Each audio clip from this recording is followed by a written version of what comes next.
예전에 제가 영국 그 프리미어 축구를 보고 있었는데 그 아스날과 그 토트넘 경기를 하고 있을 때였습니다. 아스날 팀에 있는 한 선수를 향하여 토트넘 팬들이 팻말을 전부 이렇게 들고 있는 모습을 볼 수 있었습니다. 그 팻말에는 주다스라고 똑같은 글씨가 쓰여져 있었습니다. 그 선수는 본래 토트넘 소속이었는데 더 좋은 조건을 제시한다고 아스날로 가서 그 아스날 선수가 되어서 토트넘 경기장에서 첫 출전하는 자리였습니다. 그러니 토트넘 팬들은 그 선수가 배신자처럼 보였습니다. 그래서 너나 할 것 없이 전부 관중석에 팻말을 들고 주다스 이렇게 하고 있는 모습이 경기 중계에 잡힌 적이 있습니다. 서구 유럽 사회에서 배신자 하면 그냥 아이콘에 가까운 사람이 가룟 유다입니다. 두 사람을 꼽는다면 시저를 배신했던 브루투스 너마저도 했던 그 브루투스와 이 가룟 유다는 서구 유럽 사회의 배신자의 아이콘과 같습니다. 서구 유럽 사회 속에서 가장 걸작품으로 꼽히는 문학 작품들이 몇 개 있습니다. 독일의 대문호 괴테가 인간이 만든 작품 중에 이것이 최고라고 했던 그 작품은 단테 신곡입니다. 1308년에 기록되기 시작해서 그가 집필한 해가 완료가 되기 전까지 그는 자기 죽는 시간까지 그 작품을 기록하다 세상을 떠났습니다. 그 유명한 단테 신곡은 100개의 서사시로 구성이 되어 있는데 지옥, 인페르노부터 시작해서 연호, 파라디제, 파라다이스, 천국까지 이어지는 3부작으로 되어 있습니다. 이 신곡 속에 나오는 주인공의 이름도 단테입니다. 단테가 여행자로서 지옥부터 천국까지 9박 10일 동안 여행을 하는데요. 먼저 지옥을 갔더니만 지옥이 1단계부터 9단계로 나뉘어져 있습니다. 죄를 조금 덜 지은 사람은 1단계, 그래서 점점 심해져서 9단계가 지옥 중의 지옥인데 그 지옥의 이름이 배신의 지옥입니다. 그런데 거기에 루시퍼라는 악마가 그 들어오는 사람들을 막 고문하고 물어뜯고 고통을 당하게 하는데 그 정 가운데 있는 사람이 가룟 유다였습니다. 물론 이거는 소설이고 희곡이기 때문에 팩트를 다루는 것은 아니긴 하지만 가룟 유다가 유럽인들에게 얼마나 배신자로 낙인이 찍혀 있으면 그 배신의 지옥에서도 제일 심한 곳에 가룟 유다가 있다고 단테 신곡은 기록하고 있는지 모릅니다.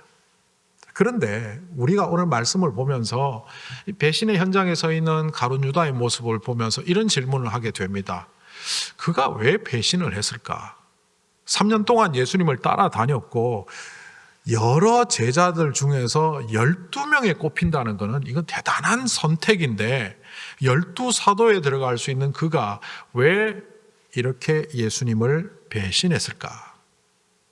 많은 신학자들은 가룟 유다의 배신에 대하여 의문을 품었고 그러다가 어느 날 한 사본이 발견되었습니다. 1978년 이집트의 한 무덤에서 발견된 그 사본의 이름은 차코스 사본이라고 합니다.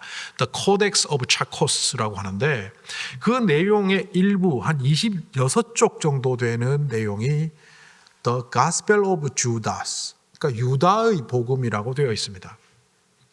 설교를 준비하면서 이게 길지 않아서 제가 주중에 그것을 한 2번 읽어보았습니다. 그전에도 읽어봤지만 양이 많지 않아서 전체를 다 읽었는데 읽은 이후의 느낌은 무슨 헛소리야. 이게 제 개인적인 느낌이었습니다. 그리고 그 내용을 제가 읽은 느낌대로 한번 전달을 해보면 그 책, 한국말로 번역된 책에 부제가 붙어 있는데 The Gospel of Judas 그리고 예수와 유다의 미략이라고 되어 있습니다.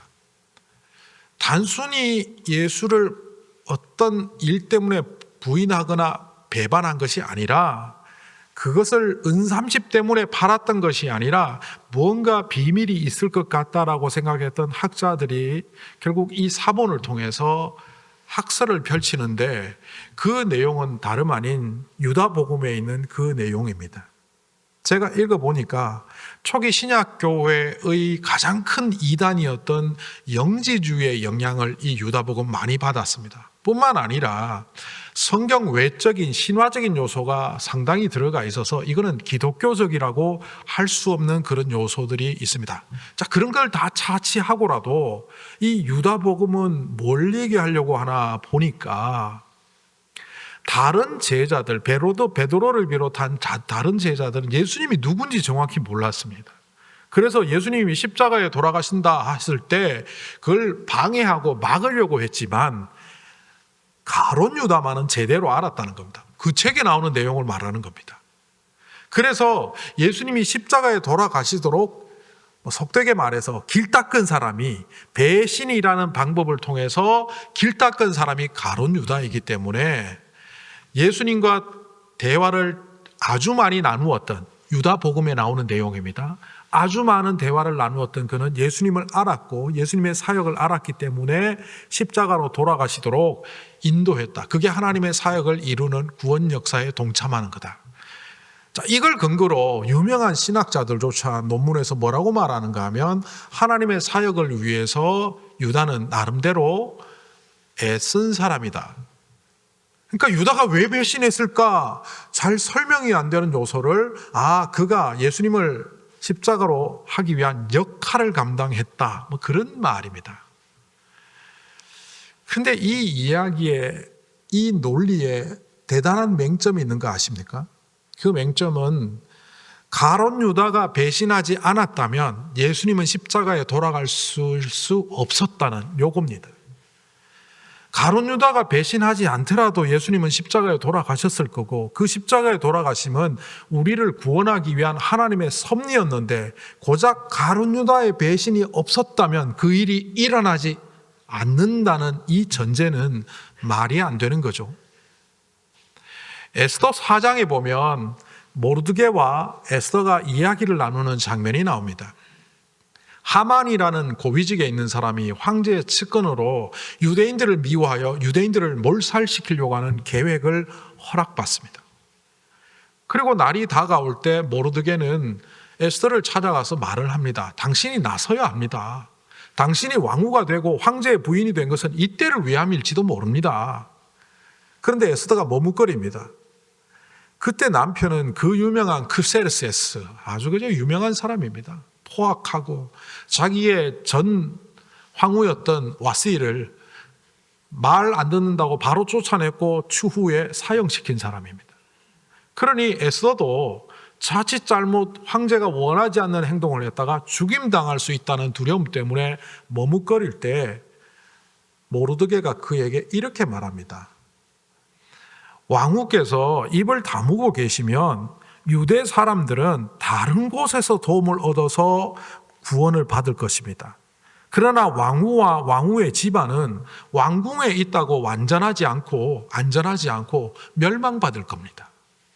무슨 얘기냐 하면 에스더가 나서서 유다 백성을 살리는 것이 아니라 하나님은 그 누구를 통해도 역사하실 수 있는 분인데 당신이 왕후의 자리에 앉아서 기회를 부여받은 건데 그 기회를 망각하면 결국 망할 것이라는 거예요.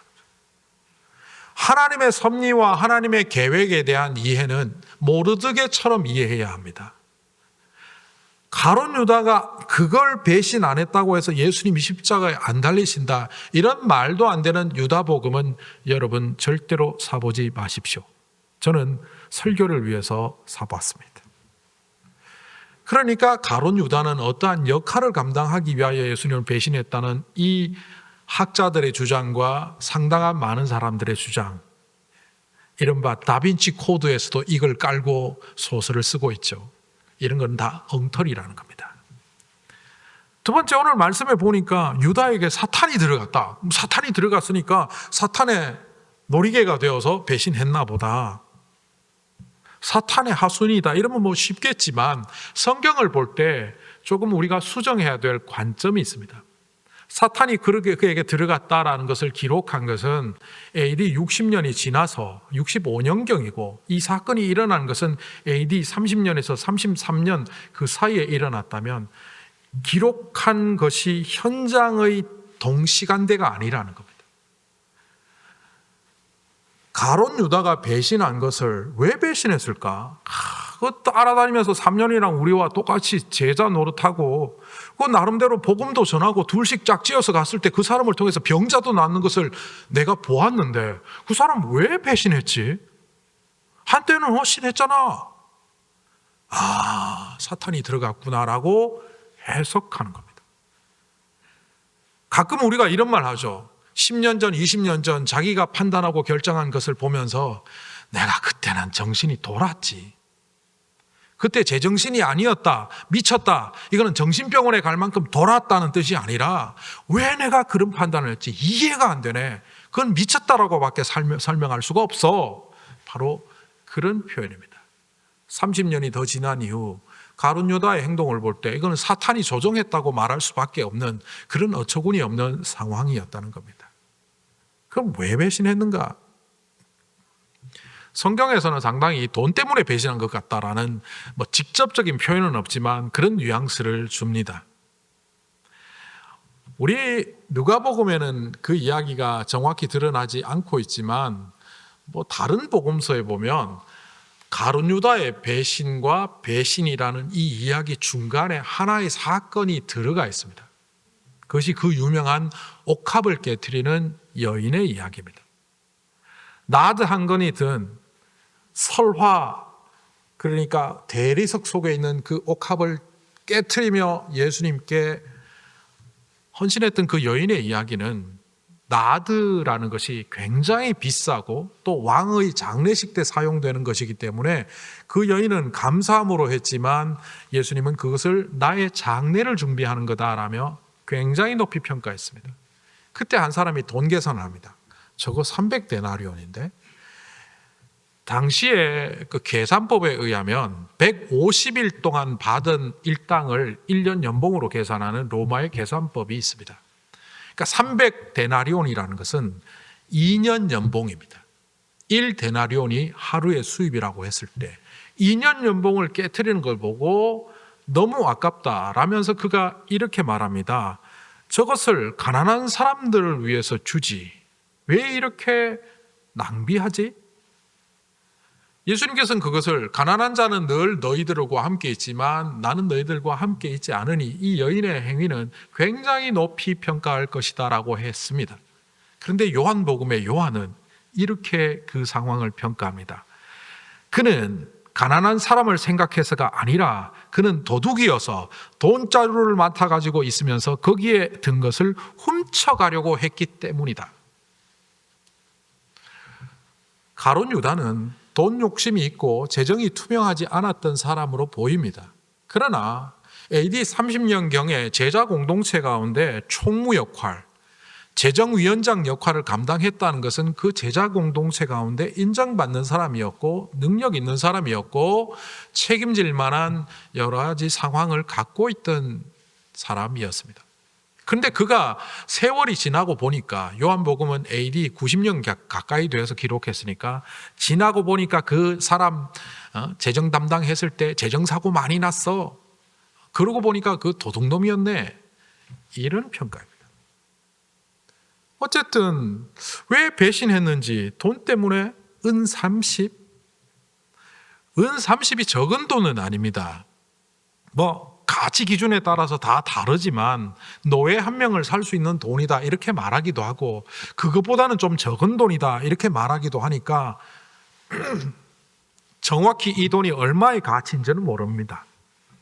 그러나 은 30세겔이 당시에 물가 수준으로 봤을 때 적은 돈은 아닙니다. 하지만 이 사람이 마태복음 27장에 보면 예수님이 벌받는 과정들을 보면서 정죄함을 보고 스스로 뉘우쳐 그 은 30을 대제사장들과 장로들에게 도로 갖다 주었다. 안 받으니까 그냥 놓고 갔다. 이런 표현이 나옵니다. 돈에 그다지 집착하지 않은 다른 이유가 있다는 것을 보여줍니다. 그래서 학자들은 연구를 했죠. 이 사람이 도대체 왜 배신했나? 그 이름에 주목했습니다. 가롯 유다, 가롯이 막달라 지방 출신의 마리아, 나사렛 예수, 나사렛 지방 출신의 예수처럼 당시에 흔한 이름이었던 유다 앞에 지역을 붙였나? 긴 얘기 짧게 하면 지역 이름은 아닌 것 같다라는 결론이 되었습니다. 근데 그가 혹시 시카리 요원이었나? 시카리는 열심당원을 말합니다. 자객단이라고도 되고 당시에 로마에 저항해서 폭력으로 저항하며 사람을 죽이기도 하고 했던 그런 사람들을 성경에서 열렬당파라고 하고 있고, 이 사람들의 이름이 시카리니까 시카리옷 좀 비슷한 것 같은데, 그런데 요한복음 6장에 보면요, 그 아버지 이름이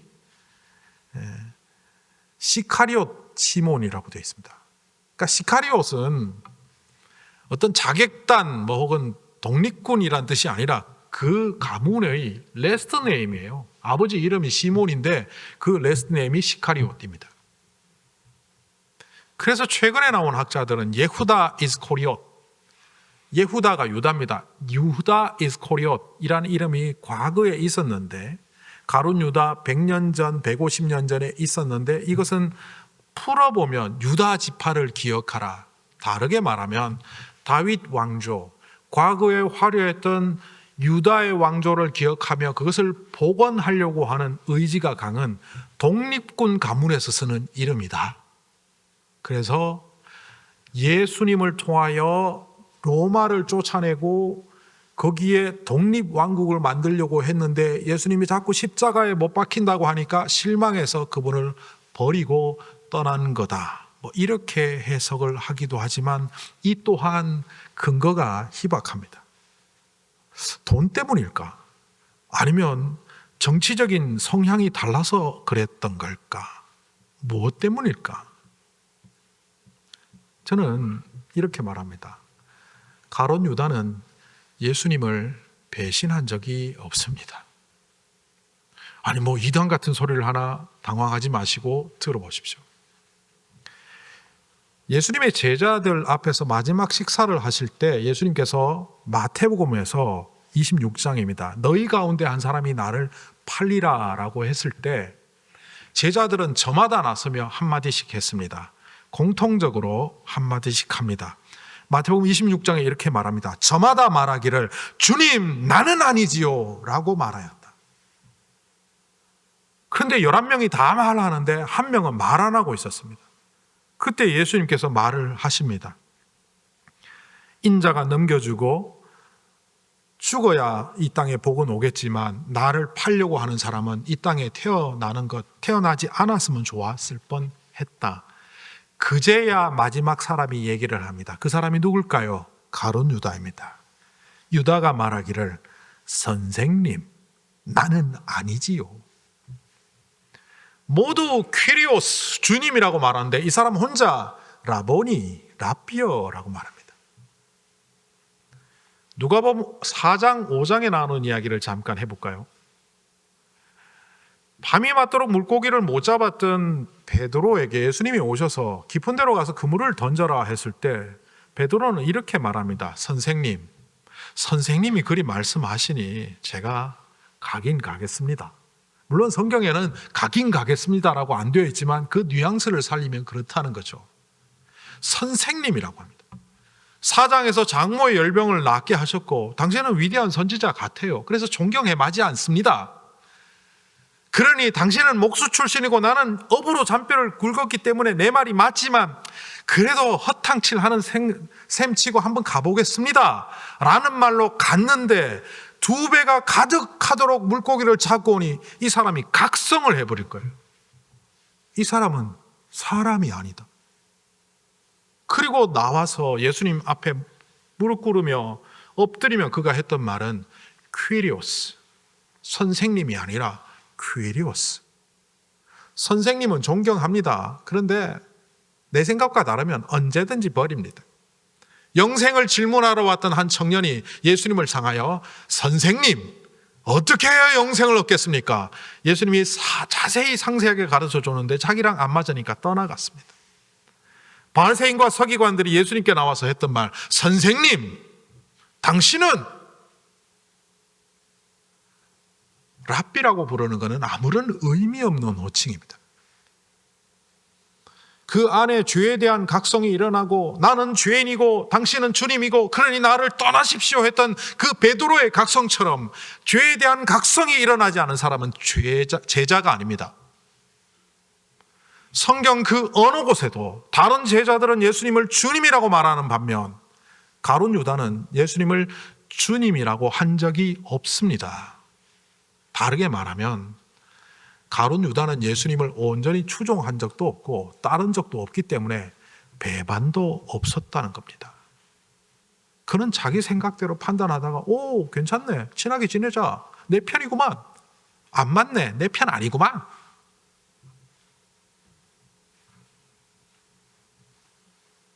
그러니까 베드로의 배신과 가룟 유다의 배신에는 엄청난 차이가 있습니다. 진짜 배신자는 베드로입니다. 베드로는 주님이라고 했잖아요. 그러다가 나는 그 사람 모릅니다, 욕하며 저주하며 부인했잖아요. 그런데 그 제자들, 주님이라고 불렀던 그 제자들이 겟세마네 동산에서 예수님이 잡히실 때 다 도망가 버렸는데도 불구하고 왜 유독 가룟 유다의 배신만 이렇게 단테 신곡에 인용이 되고 축구 경기장에서 팻말을 들어 주다스라고 할 만큼 배신자의 아이콘으로 되어 있을까요? 다른 제자들과 가룟 유다도 배신했다고 이제 일반적인 통념으로 생각하고 말입니다. 이 배신의 차이가 뭘까요? 사도행전 1장 25절에서 가룟 유다를 평가하는 문구가 하나 나옵니다. 가룟 유다가 죽고 난 다음에 12사도의 한 자리를 채워야 될 때 공동체가 모여 하나님께 기도하는 장면입니다. 기도하여 아뢰었다. 모든 사람의 마음을 다하시는 주님께서 이 두 사람 가운데서 누구를 뽑도록 하시겠습니까? 하면서 가룟 유다를 말합니다. 가룟 유다는, 그러니까 유다라고 되어 있습니다. 유다는 이 사도의 직분을 버리고 제가 할 길로 갔습니다. 그리고 인생을 마감했습니다. 그러나 이 두 사람 중에 뽑히는 이 한 사람은 이 섬기는 일과 사도의 직분을 잘 감당하여 끝까지 살 수 있도록 그 사람을 뽑게 해주십시오라고 기도하는 장면입니다. 가룟 유다는 배신했습니다. 베드로도 배신했습니다. 저와 여러분도 배신했습니다. 혹시 이 중에 나는 하나님을 한 번도 배신한 적이 없다, 이중첩자일 가능성이 높습니다. 아브라함도 배신했고 다윗도 배신했고 성경에 나오는 수많은 사람들이 예수님을 배신했고 하나님을 배신했습니다. 그런데 그들은 배신자로 삶을 마감하지 않았습니다. 돌이켰습니다. 자기의 죄에 대하여 각성하고 내가 이렇게 살아서는 안 되겠다는 각성이 이루어지면서 변화된 자리로 나아갔을 때 그들은 배신자의 삶이 아니라 과거에 배신했지만 이제는 그 배신의 자리를 끝내는, 배신의 끝을 내는 사람들이 되었습니다. 그러나 가룟 유다는 배신으로 인생을 끝내버리는 사람이 되었다는 차이가 있습니다. 그 단테 신곡에 보면요, 그 이탈리아 사람들이 제일 좋아하는 구절이 하나 나옵니다. 단테가 이제 들어가서 어둑한 숲 같은 데 있는데 아직 지옥으로 가기 전입니다. 자기가 그렇게 마음에 품었던 애욕, 성공욕, 세상에 관한 그런 것들이 동물로 나타난, 표범이랑 이런 괴물로 나타나니까 두려워서 누군가에게 도움을 요청하는데 그 한 존재가 나타납니다. 이 존재에게 당신 누구요? 라고 물으니까 그 사람도 아니고 그림자 같은 게 나타나니까 당신 누구요? 라고 하니까 그 존재가 이렇게 말합니다. Non uomo che fui. 이거 굉장히 유명한 대사입니다. 나 예전에 인간이었는데 한때 사람이었지만 이제는 사람이 아닌 존재. 저는 이 문구를 보면서 가룟 유다가 생각났습니다. 한때는 제자로 부르심을 받았지만 지금은 제자가 아닌 존재. 교회로 부르심을 받았지만 지금은 교회가 아닌 존재. 그리스도인의 부르심을 받았지만 지금은 그리스도인이 아닌 존재. nothing, 아무것도 아닌 존재. 우리가 죄인으로 각성하지 않으면 십자가의 구원으로 갈 수가 없습니다.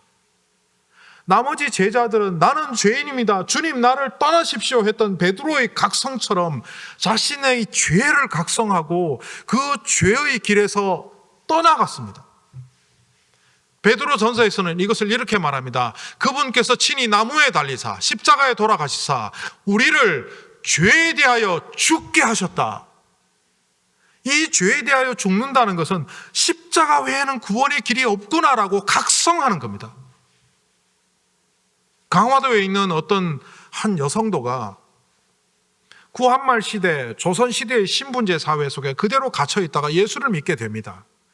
내가 이렇게 살았으면 안 되겠구나 각성을 했습니다. 그래서 교회 전도사님 모시고 성도들 모시고 종들이 있는 앞에서 예배드리고 난 다음에 노비 문서를 다 불태웠습니다. 이제 너희들 자유다. 하나님 앞에서 너희도 나도 똑같은 존재인데 내가 너희들을 종으로 부렸구나. 나의 잘못을 용서해다오 하면서 노예 문서를 불태우며 각성해버렸습니다. 그리고 그 집에 있던 노비들은 전부 적당한 재산을 분배받아서 나가서 자유인으로 살게 되었습니다.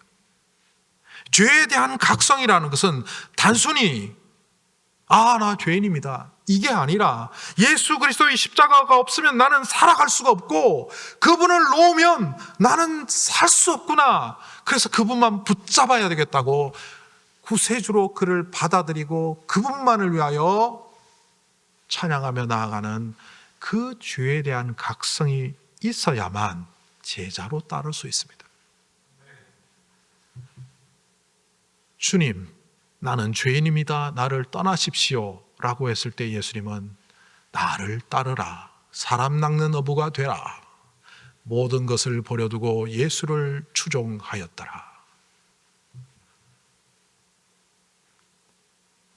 안타깝게도 오늘날 교회의 많은 성도들이 논 우모 기아 후이 나는 예전에 사람이었지만 지금은 사람이 아닌 존재. 이것처럼 나도 한때는 예수 잘 믿었어. 지금 이 모양 이 꼴이라서 그렇지. 나도 옛날에는 하나님 앞에 헌신하고 기도하고 했어. 그런데 나는 지금은 그렇지. 이것이 마치 우리의 대사인 양 보입니다. 그런데 그 안에 심층적으로 들어가 보면 혹시 가룟 유다가 겉으로만 예수님을 따라다닌 것 같은 죄에 대한 각성이 없는 것은 아닌지 돌아보아야 합니다. 그리고 베드로전서 2장 24절은 이어서 이렇게 말합니다. 친히 나무에 달려 그의 죽으심으로 우리를 죄에 대하여 죽고 그 다음 이렇게 이어갑니다.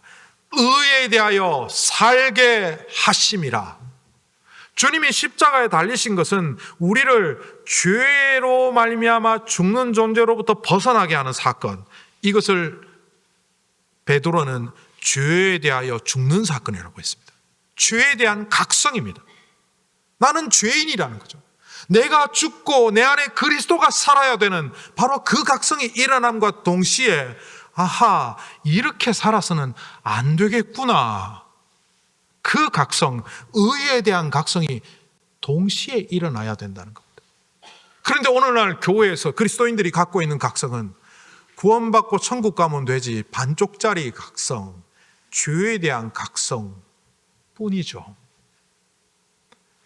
그 강화도에서 노비 문서를 태우고 그리고 며칠이 시간이 지났더니만 그 집에 어린 몸종 하나가 엉엉 울면서 찾아옵니다. 나는 돈도 필요 없고 집도 필요 없고 나는 부모도 없고 이 집에서 종살이 하게 해달라고, 나는 살아갈 수가 없다고. 그때 이 마님의 생각에 또 다른 각성이 일어납니다. 노비 문서를 태우는 것 갖고는 부족하구나. 그리고 그 사람을 딸로 받아들입니다. 양녀로 입양한 이후 양녀로 들어왔음에도 여전히 종처럼 아침에 새벽에 일어나 뜨거운 물 데우고 밥하고 청소하려고 하는 그 양딸을 안방에 따뜻한 곳에 붙잡아 앉힌 그 마님은 이제 그 딸의 어머니가 되어서 새벽부터 밥을 합니다. 우리가 표현하기는 쉽지만 양반 가문의 마님으로 살아가던 그분이 종을 안방에 앉혀놓고 종에 밥을 해준다는 것, 이거는 세계관이 뒤집어지지 않고는 불가능합니다. 죄에 대하여 죽는 것은 은혜의 각성이라면 의에 대한 각성은 세계관이 뒤집어져야 합니다. 여전히 세상적 가치가 내 인생의 가치가 되고 다른 사람이 좋아하는 것처럼 똑같이 좋아하고 있고 세상의 흐름대로 살아가고 있는 시간의 물결을 타는 것이 아니라 떠내려가고 있는 사람이라면 의에 대한 각성은 있을 수가 없습니다. 그 강화도에 노비문서를 태우고 어린 여종을 양녀로 삼아 그 딸을 친자식처럼 섬겼던 그 성도 때문에 대부흥이 일어납니다. 우리나라 한국 선교 역사에 기록되는 스토리입니다. 주님께서는 십자가에 달려서 우리를 위하여 자기의 몸을 버리셨습니다. 이것은 구원함과 동시에 죄에 대하여 죽고 의에 대하여 사는 이 의로운 각성이 일어나야만 우리는 배신자의 자리가 아니라 배신을 끝내고 주님의 뜻대로 살아가는 헌신자의 삶을 살 수 있습니다. 잠언 4장 23절은 우리에게 이렇게 말합니다. 너희가 지킬 것 중에 정말 지켜야 할 것 한 가지는 너희의 마음을 지키는 것이다. 왜냐하면 그 마음을 지키는 것을 통하여 생명이 넘쳐나기 때문이다. 우리는 우리 안에 일어나는 잡다한 생각에 사로잡혀서 어떤 때는 감정적으로, 어떤 때는 나의 잘못된 가치관으로, 나의 생각으로 주님마저도 재단하며 하나님의 뜻마저도 재단하며 하나님의 말씀조차도 내 마음대로 생각하며 받아들이지 않는 삶을 살고 있다면 우리 안에 일어났던 은혜의 불꽃도 꺼지고 주님께서 우리에게 주셨던 그 수많은 은혜의 기회를 망각한 채 가론 유다가 걸어갔던 배신자의 인생을 걸을 수밖에 없다는 것이 저와 여러분입니다. 이런 우리들에게 오늘 말씀을 통하여 2000년 전 가론 유다의 배신을 다시 한번 목격하게 하시는 이유는 이 나쁜 놈 배신자를 기억하라가 아니라 너도 이런 배신자가 되지 않기 위하여 죄에 대한 각성, 의에 대한 각성, 그래서 하나님의 뜻에 온전히 순종하는 삶을 살 때 너야말로 참으로 이 땅을 생명으로 넘치게 하는 존재, 복된 존재가 된다는 것을 가르쳐 주시기 위하여 오늘 이 말씀을 우리에게 들려주십니다. 거룩하신 하나님 아버지, 하나님 믿노라 하면서도 늘 내 생각, 내 마음대로 살아가면서 한때 성도였지만 지금은 성도가 아닌 모습을 우리 속에 갖고 있는 것은 아닌지 오늘을 통하여 돌아보게 하심을 감사합니다.